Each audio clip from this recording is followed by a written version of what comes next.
Today we're going to continue our study of American concert band music with a piece that is important to us here at Coeur d'Alene High School. The Crosley March by Henry Fillmore is actually the basis for our school fight song. He wrote this in 1928. Our school was about 25 years old at the time.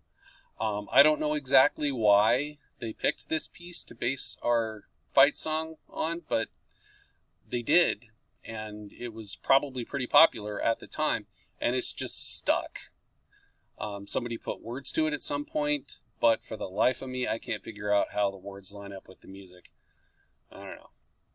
Anyway, during that time, Henry Fillmore was a very popular composer of marches, and he was afraid in the publishing world that flooding the market with the name Henry Fillmore would decrease the potential for sales of his music.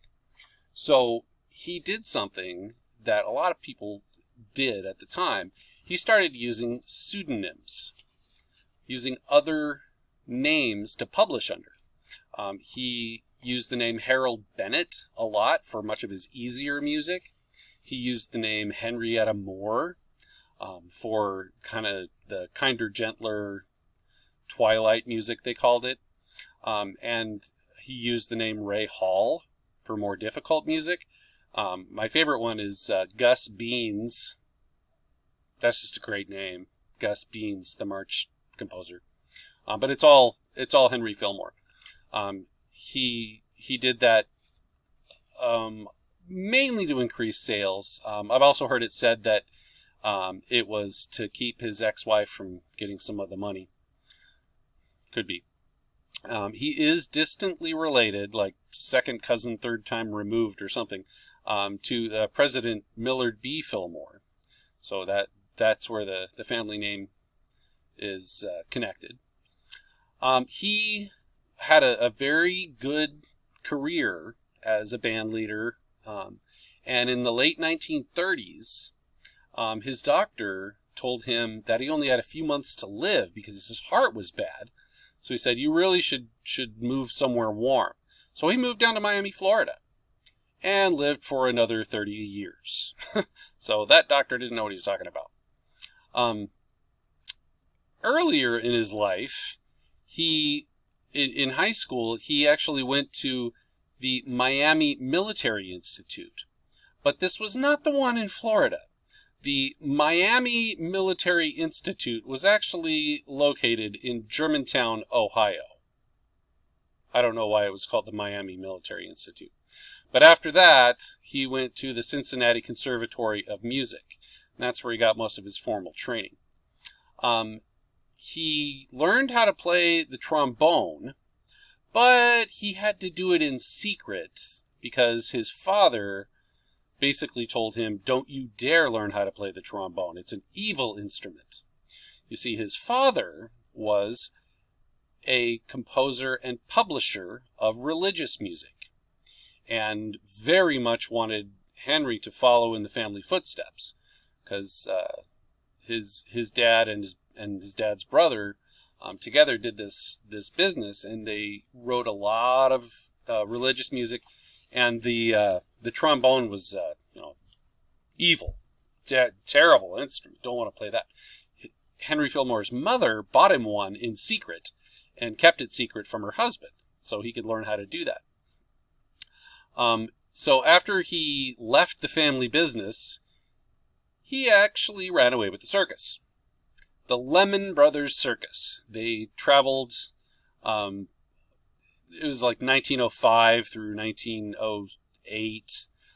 He traveled around with them, playing in the band. I've had friends that have played in circus bands, and they say you just spend the whole time smelling cigarette smoke, mainly to cover up the smell of elephant poop. So it's not a glamorous life. Let's see. Because he was such a advocate of the trombone, he wrote a collection of 15 pieces called Trombone Smears. And they're not played as much today because they're rather racially insensitive. At the time, Minstrel shows were pretty popular, and that's just how the world was back then. Nowadays, people that play these pieces don't really understand what is meant by a lot of the subtitles, so they're often played but probably shouldn't be anymore. The specific piece, the Crosley March, is named for the owner of a radio station in Cincinnati, Ohio, and that's who Henry Fillmore composed it for. How that turned into the Coeur d'Alene High School fight song remains a mystery to this day. I would love to find out more about it, so if you happen to know, please let me know. Okay, I'm going to push play on the recording, and I'm going to skip ahead so you can hear where the trio section is of the march.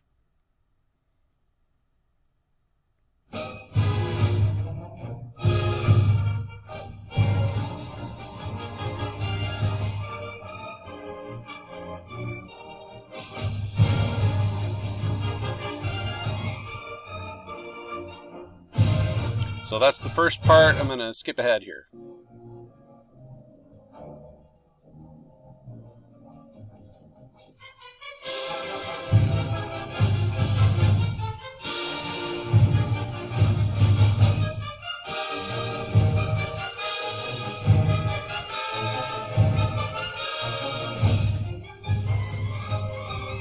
You can hear the melody there in the low clarinets and saxophones.